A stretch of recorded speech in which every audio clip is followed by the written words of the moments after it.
ears hang down. So when it rains in the wintertime, the water just runs off the ears and they don't rot. Okay? And David said, I wonder how much research God had to do to figure out to make that happen. Did he have to do a lot of research, Charlie, to figure that out? Okay, what can you tell me about bats? Bats.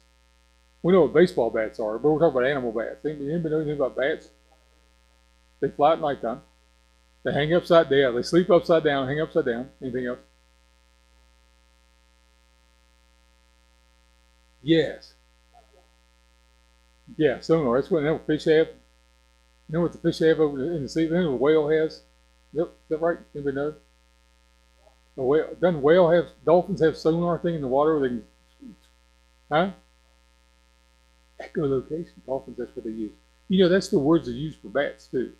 So when they're flying around, if a mosquito's flying by them, they know the speed that it is going. They know what kind of bug it is. Anything that's flying by, they send those sound waves out at the high pitch. We can't hear them, but you know, if we could hear them, we'd try to drive us crazy like be yelping like dogs do sometimes. They can hear the bug. They know what it is. They know what texture it is, how fast it's going, and which way, kind of know which way it's going to turn. And I had bats in my barn 20 years ago, and they fly around in the morning when I was walking up there, and I hated the idea of them flying around in and out of the barn when I was going in and out of the barn. So I shot one of them. Of course, once I took a little 22, shot one, probably wasn't on my roof leak. But anyway, I shot one of them when they were hanging in there. And then they all started flying around. I was trying to shoot them when they were flying, and I didn't do very good with that. But anyway, David told me, David Underwood said, don't shoot those bats, don't eat the bats. He said, that's what the people in China did that didn't get that. Anyway, he said, don't shoot the bats because they eat their weight in mosquitoes every night. So that if you kill all the bats, you'll have a whole lot more mosquitoes running around your barn. So I'd never killed another bat in my life. No, I won't now that I know that. Okay. The echolocation system, it's amazing to me. But you know, God planned all that. When he spoke the worlds into existence, day one, he created the light and the darkness and going down through this. Day 6 is when he created mammals, creeping things, and man. So I reckon he made the birds on day 4. So when he created all these things, did he have to think about it for a long time, decide how many feathers a hawk should have? Did he have to? Did he just plan it? Did he just speak it by his wisdom, or did he have to number them all? He numbers the hairs on our head, right? He didn't have to number them all. He just knew. He just omnipotence, omniscient, omnipotence, all powerful. Omniscience is all knowing. So God does all these things, made all these things by his wisdom, without having to plan out. I don't think he planned out Calvary, but I don't think he had to count how many hairs he wanted to put on a mouse, right? He knows how many hairs are on a mouse, but he didn't have to think about it. He didn't have to think about what kind of echolocation system to give a bat. He just did it. That's amazing to me, okay? In the verse that we read, by the word of the Lord were the heavens made, verse 9 says, for he spake and it was done. He commanded and it stood fast. You can read Proverbs and it says, wisdom was with him from the beginning, before the foundation of the earth. Wisdom was there all the time, okay? When I read that and I think about the knowledge of God, it amazes me how we worry about stuff as if God doesn't know what's going on, right? We worry about Russia and Ukraine. We worry about politics, okay? We worry about, you know, is the wife going to burn lunch today or whatever. It doesn't, yeah, sorry, Marie. We worry about the things we get concerned about. I'm not worried, Brother John, I'm just greatly concerned, okay? Did you take care of Paul when the ship was going down at sea? Did he not remember? He did, right? Did he take care of Peter when Jesus was walking on the water and Peter said, bid me come unto thee? Did he take care of Peter when Peter stepped out of the water, stepped out of the boat on the water? He did, didn't he? But Peter began to sink. Yeah, but Jesus grabbed him, okay? So he could take care of us too. If we have a biblical worldview, how God created everything for his glory, for his pleasure, we looked at it last couple of weeks, it's nothing but done by accident, but nothing in our life happens by accident. We have car wrecks and we call it an accident, but nothing happens without a purpose. I met somebody today I'd never met before, and he doesn't know who I am. He's heard my name. I don't go into details of who this is, but he was telling me and Tammy about missions trips. I never met the guy. Never knew he was a Christian. Never knew the company he worked for was Christian. And he's talking about this company takes mission trips. Really? Yeah, company paid for it, I guess, just to go take the gospel somewhere else. That is amazing. As if God didn't know we were going to meet this guy, right? Did God have a plan? God's got a perfect plan. Always, right? All right. Any questions? What's the word that God knows everything? What's that word? He knows everything. It's one word. Huh? Omniscient. What's the word for he has all power? Omnipotent. Okay? What's the word that he's everywhere? It's a test. Omnipresent. Very good. Okay. Any questions? Does God know what you need? Does he know? Does he really know what you need? Right? I think if he feeds the sparrows, it's just considered the lilies that they grow. If he feeds all these animals and takes care of all this stuff, then we worry about stuff and say, all we have to do is ask him, right? And make sure we're doing what we're supposed to be doing all the time. If we're doing what we're supposed to be doing, then we don't have time to get in trouble. And if we do what we're supposed to be doing, then he says, okay, since you did this, I'm going to do this. But I knew what you were going to do anyway, so I've already got this laid out for you. Okay? My mind, that in mind, I'll give this 1,000 because my mind is always, I know my mind is simple compared to a lot of people, but in reality, I have this biblical worldview of who God is and what he does. And a lot of times we think we want to do something, we're praying about it if it's God's will, and the moment we decide that we want to do this because it's God's will, or what we think we want to do, or what we're thinking of doing is God's will, we want to follow him, be obedient to him, God sends the answer, or it's already on the way. Now, I'll use this illustration. Several years ago, PR called me, and it's when Philip and Jennifer were moving here, and PR said, I have an empty apartment. And he said, I want to give this, I want to provide a place for PR and Jennifer, for Philip and Jennifer when they move here. I want to provide a place for them until they can find a place. They want to sell their house, but they don't have a place yet. I want to provide for them. Well, hold on, I got a phone call. I got to take this call. And me and him were on the phone. He was talking.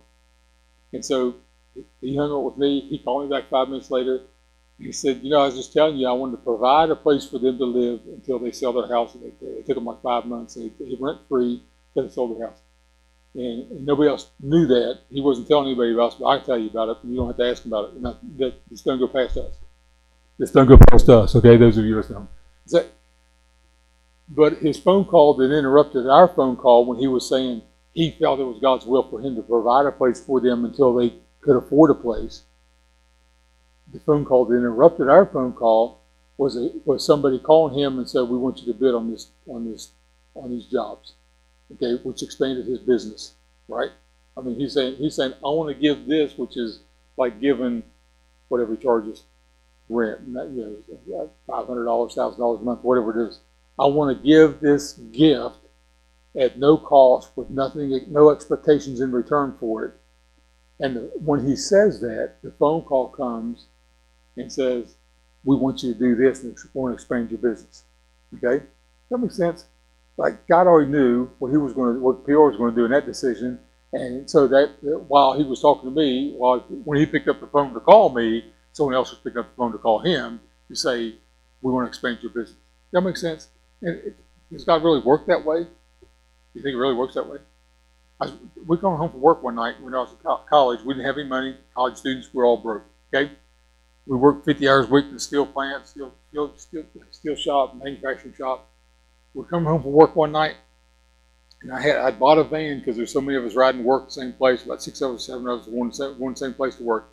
And I was dropping Willie McDonald off, and Willie had been in the Air Force before he came to college, and his Air Force check, which was supposed to come to pay his tuition, was late. It was habitually 6 weeks late or whatever. Not that he was late, he paid his bills, but the Air Force check that he was expecting was always, what year was this, 1985, he was always running late. So I was dropping Willie off, so I had like 5 guys in the van. So I see in the morning, he said, I'm not going to be there. So why? He said, financial withdrawal list comes out tomorrow. I don't want to be sitting in class and my name be called. I got to go down to the office. That you were financially withdrawn from school. And I said, Willie, how much do you need? He said, I need $200. That was our monthly tuition. He said, I need $200. Or before 8 o'clock, they're going to call my name out. So meet me at the information desk, front desk. At 4:08, I'll give you $200. I'll give you $200. And he said, okay. And he said, I'll pay you back. He said, don't worry about paying me back. So I made him there at 8 o'clock, 4:08. I gave him $200 so he could get to class, or his name would not be read. And he was taken care of. I got home from school that day, just to, that was 8 o'clock. I got out of school at 1 o'clock, so 1:15 I walked in the door at our old apartment. Pam was sitting on the couch crying. And I said, what's wrong? She just opened the mail, and I thought someone had died. Our dog was at home. Someone's run over the dog, and we called us and told us away. I thought something bad has happened. She said, look, she laid out 4 checks on the table. The people that didn't owe us money, that had sent us money, the largest of the checks was $200, okay?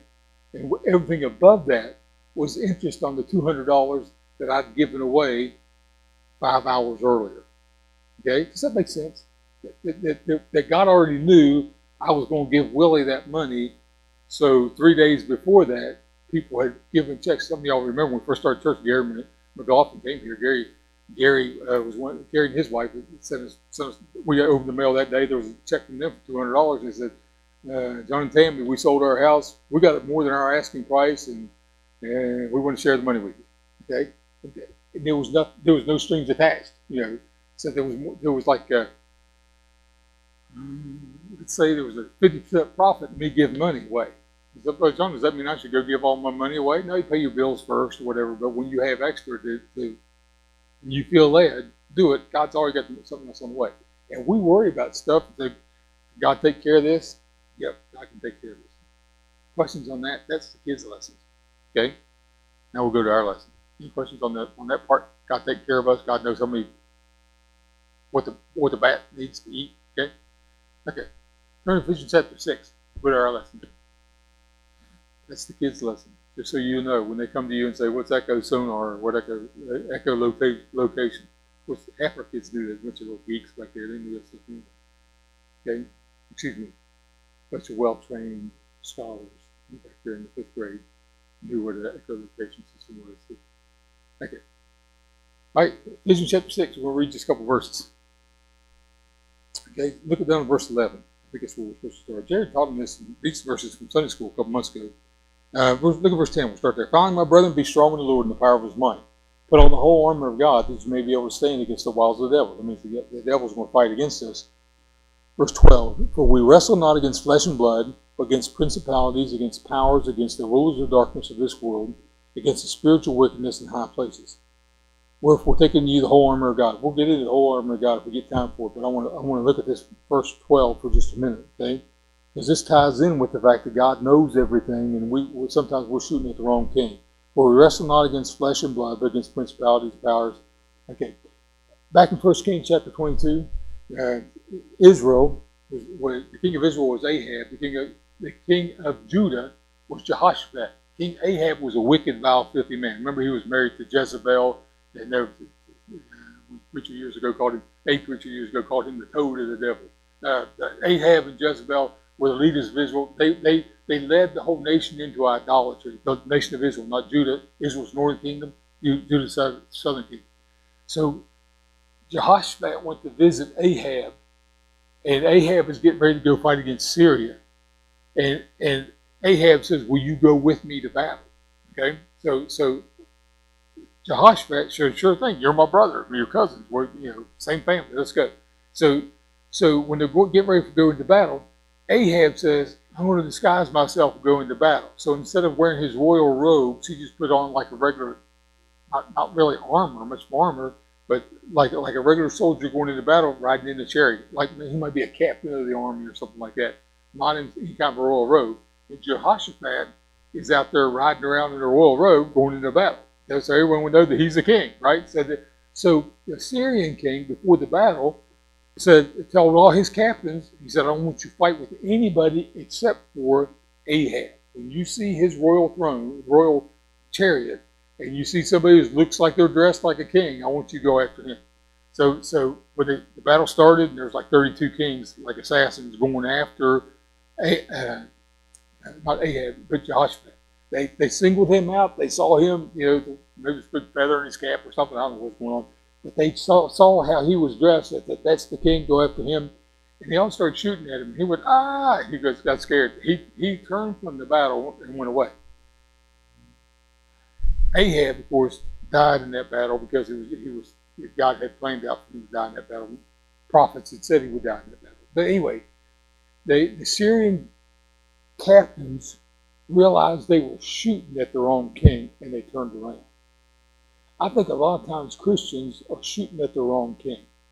They got their sights on somebody they think is bad. I think politics more than anything else, or someone in religion or a religious person. They think it's somebody is bad, and they want to attack that person. But our job is not in attacking that person. Our job is to take light to that person. Let me read this. Okay. For we wrestle not against flesh and blood, that's the individual person, but against principalities, against powers, against the rulers of darkness of this world, against spiritual wickedness in high places. That means there's somebody that is influencing those people that are bad. Okay. You think about the school shooter down in Uvalde, Texas. Now we found out 2 weeks later that the door was unlocked the whole time, and the police could have got in at any time. They didn't. They chose not to go in. So, all this stuff, you think, well, how could that happen? Okay. How could that guy go in and shoot 19 kids and 2 teachers? Okay? How could that? Why would somebody do that? Last week on Interstate 79, there was a guy stopped his car in the middle of the road, parked it sideways, got underneath it with a rifle, and was shooting at people coming towards him on the interstate. And of course, then the police eventually killed him. And I think he shot one of the deputies or something like that. But he's shooting at these people. What gets into people that think that's a good idea? Right? Huh? Demons? Spiritual wickedness in high places? Is that what you call it? Is it demon possession or demon influence or whatever it is? What do you want to call it? Okay? Okay. We wrestle not against flesh and blood. A lot of times we look at the person and we think that's the enemy. And we go after that enemy. A lot of times I think half the politicians or 3/4 of the politicians in the United States are crooked. Okay? But some of them I've met. There's a couple of them I've met I think are great guys. Okay? There's a couple of politicians here in West Virginia I've come in contact with, met them, and had business dealings with them. I think they're great guys. But, as a salesman, I was told 30 years ago, when you go to sell something to a politician, they got to pay up front. If a candidate is running, okay, if a guy's running for office, if they win their office, you got about a 40% chance of them paying their bills, like political signs and cards and stuff like that. If they lose, you got a 0% chance of them coming back and pay it, because they'll keep the money for themselves and go to Bahamas or something like that. So you never get paid, so you don't trust them. Okay. Isaac Newton, you know who he is? Everybody know who Isaac Newton is? They may not know who he is. Okay. Most principles like gravity, the things that we know exist, we know now, but the person that put them down in these laws of these things that he did. He's a great scientist for his day, right? He's also a great Christian.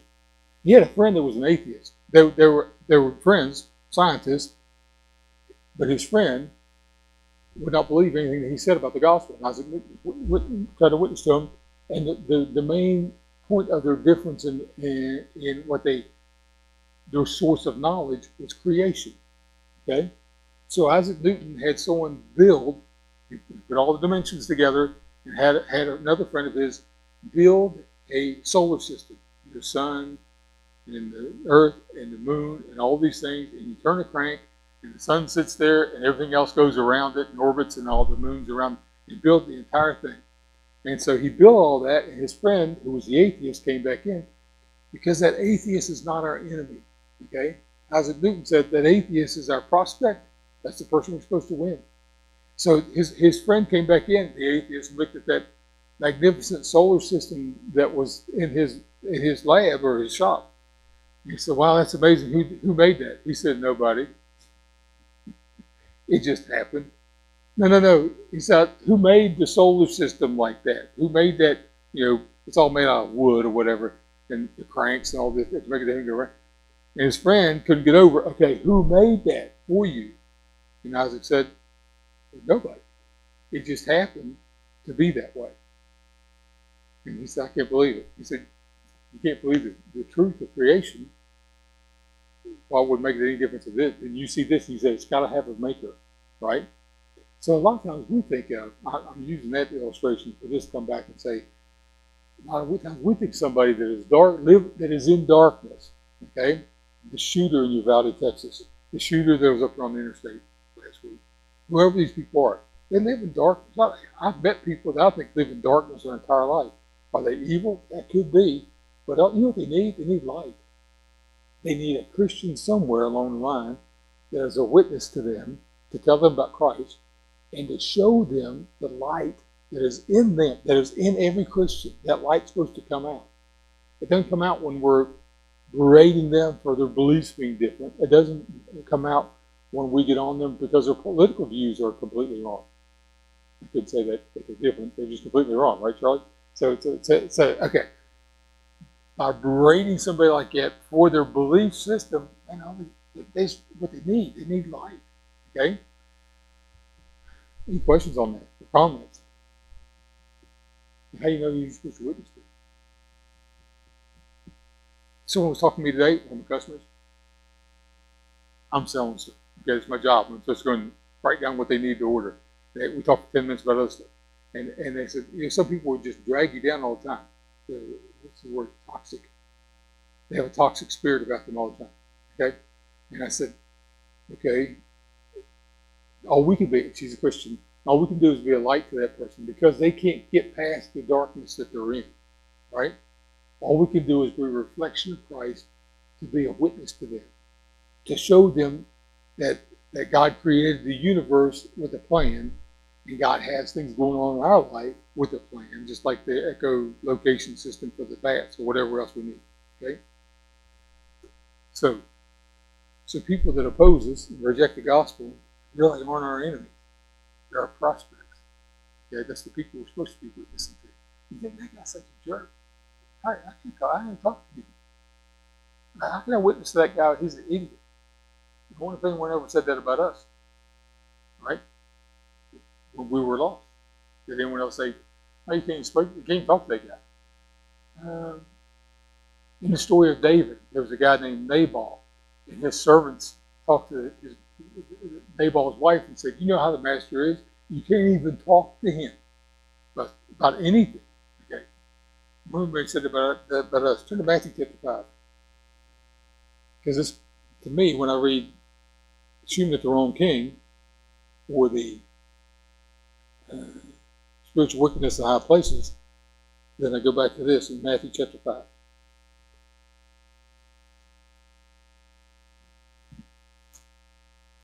But sometimes we think it's the hardest thing in the world to do, and God said, this is what I want you to do. This is what I put you to do. Okay?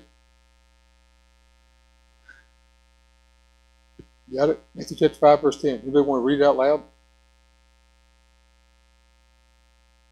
Anybody read it together? Everybody got it? Let's read it together. Okay, ready? Blessed are they which are persecuted for righteousness' sake, for theirs is the kingdom of heaven. Read on. Blessed are ye when men shall revile you and persecute you, and shall say all manner of evil against you falsely for my sake. Rejoice and be exceeding glad, for great is your reward in heaven. For so persecuted they the prophets which were before you. Really? You are the salt of the earth. Next verse. You are the salt of the earth. Verse 14. You are the light of the world. And God says, okay, that person that you see is wicked, vile, filthy, corrupt, whatever term you want to come back with, they're not our enemy. It's the spiritual wickedness in high places. It's the person that's behind me. When I was a kid, I listened a lot during the 70s. I listened a lot, the whole time growing up, listened to a lot of rock music. And then during the 80s, right after I got saved, I started reading printouts of what some of the words were that I was reading. I was like, man, that's kind of vile. Okay. And if you read some of the stuff it's an oxymoron. If you call it rap music, or some of you read some of the stuff that's in some of the music, what they call music today. You read some of the words that are in there, it's defiling and crude and vile, and you think, That's the stuff I listened to when I was vile. And I wasn't the enemy of Christ. Didn't know it. I guess I was. Didn't know it. I needed someone to show me the light, someone to show me something different. Of course, no one got saved and all that changed. Okay. You're all the light of the world. Are you? Okay. And so our enemy is not the, it is the principality and powers and rulers of darkness, spiritual weakness, and some of the stuff that we put in our head or in our hearts. And our enemy is not the man that opposes us. Our enemy is the power that influences behind that man, the spiritual weakness in high places. The man standing in front of us is simply in darkness, and he needs the light. And we're supposed to carry that light. The question is, do we? Do we just get mad at that stupid person that was in our way? Do we just look at that person and say they're an idiot, they don't know what they're talking about? Do we just get mad at at the news media, whatever the spiritual weakness in high places, whatever that is? We just get mad at the people that are different than us, that we're living in darkness. You just get mad at the person that is the drunk. Like someone's talking about somebody else that is just they're in darkness all their life. They can't get out of it. One person is talking about their family member. They cannot get past the darkness. If you give them money, they hate it. If you do something for them, they forget it within the hour.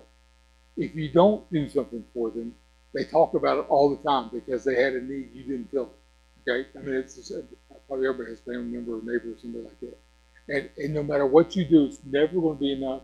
They're always going to hate everybody around them. What do they need? They need Christ. They need light inside them. Okay? There was a guy I worked with at Capital Engineering years ago when I was in college named Al. He was weird, about the weirdest person you ever meet in your life. He was a good worker, but he was downright weird. I mean, you look up weird in the dictionary, you see his picture. Me and him got into it one night. I was kind of wanting to fight with the guy because he was saying bad stuff to the other young boys, preacher boys and stuff. He's crude and foul all the time. And so me and him got into it verbally one day, and I was younger and not as nice as I am now. And I was really wanting him to swing at me because I was wanting to clobber him or something. About 2 nights later, he went off in his apartment. It wasn't far from where we worked at Capital Engineering. And the dogs, the people in the apartment above him, the dog kept running across the floor. So he got his pistol out and was trying to shoot the dog that was running across. He's sitting on his couch, trying to shoot the dog as it ran across the floor in the apartment above him. Okay? Anybody think that guy's off? Okay? I mean, he's one of the guys that you see on the interstate shooting cars or something, or going to high school somewhere. Grade school, we shoot kids. Okay, he tried to shoot this dog. And I thought, after that, man, the guy didn't do that work, didn't shoot me. He probably had a gun with him that day. The guy didn't shoot me, but I thought, man, we missed the opportunity to witness that guy. Maybe somewhere along the line, me or Willie McDonald or somebody else missed an opportunity to shed a little bit of light on that guy's darkness. Spiritual weaknesses in high places that was controlling that guy, leading that guy basically his entire life. You know, somebody drinks so much their skin changes color. You know these people. Okay, their eyes are different, their skin changes. Okay, he was that way. And I was like, man, I felt bad for the guy, but I didn't mind having words with him one time. Okay, what do he need? I think he needed me to be a light. The night me and him kind of got into it, I was standing up for some other guys, but in reality, he probably what he needed me was to be a light. Okay?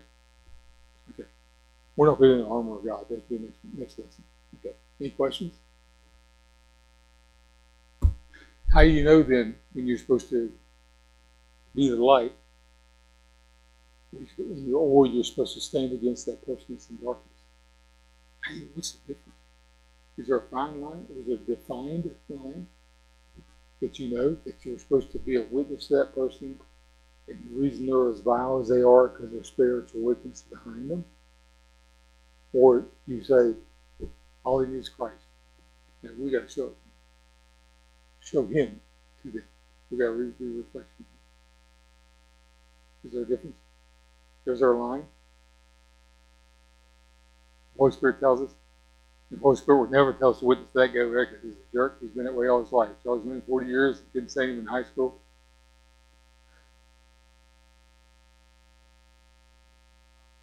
Right, okay, that's right. And sometimes somebody else can witness to somebody and you can't. were going door to door soul winning one time. I was with a friend of mine in college, and we're in Chicago. And I tried to talk to the guy, and he wouldn't. He didn't want to hear a word I said. And my friend Reed Brock started talking, and the guy looked at him and said, "Where are you from?" And he said, "Tennessee." You know how they talk down there. And the guy said, "I was in prison in Tennessee," and he named the prison. And Reed said, "Yeah, I used to go fishing on the little river, and by that they got." And Reed got to leave with Christ. I couldn't even talk to the guy. The guy didn't want to speak to me for nothing. But Reed, a guy like yes, he won the guy to Christ that day. Okay, the guy didn't want to hear me. You're right, Charlie. Sometimes the Holy Spirit will tell us to say something. Sometimes the Holy Spirit wants to punch somebody in the nose. Okay. Any other questions, comments?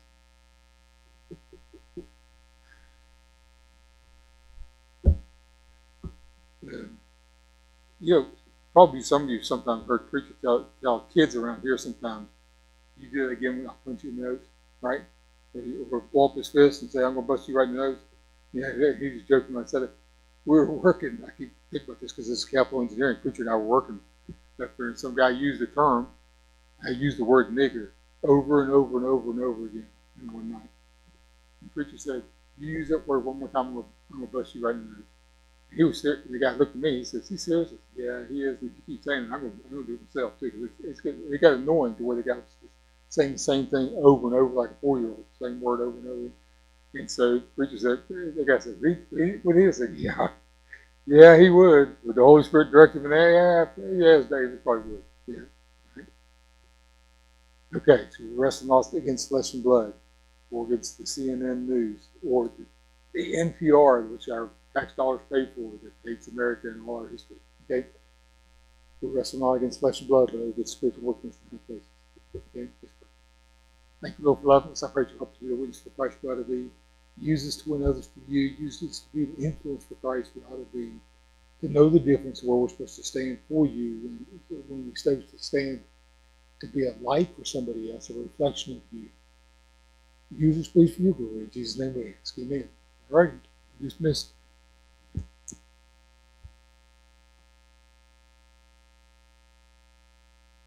Hello, ma'am. You just missed a really good message.